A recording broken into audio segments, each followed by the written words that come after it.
استراحة محارب واستقبال محاربين، تلك التي حظي بها مقاتلو جبهة البوليزاريو بعد عودتهم من ساحات الأقصاف ودك معاقل المحتل المغربي منذ أزيد من شهر ونصف. ميكروفون الشروق اقترب من بعض المقاتلين فوجد فيهم دموع الفرح ممزوجة بدموع الوعيد بمواصلة الحرب حتى نيل الاستقلال.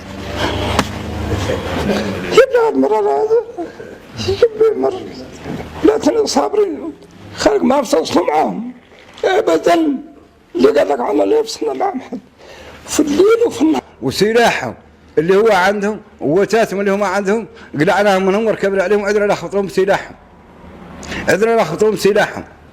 وراه الملك راه يعرف قد الخالي، وراه التاريخ يعرف الخالي. جينا في استراحة محارب نزوروا أهالينا وأقاربنا، جينا من ميدان المعركة مباشرة،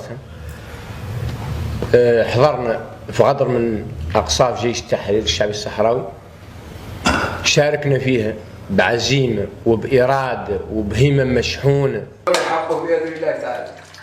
صمود المقاتلين الصحراويين ومن ورائهم الشعب الصحراوي قاطبة يثبت للعالم بأنه آن الأوان لإنهاء معاناة لجوء قاربت 4 عقود من الزمن.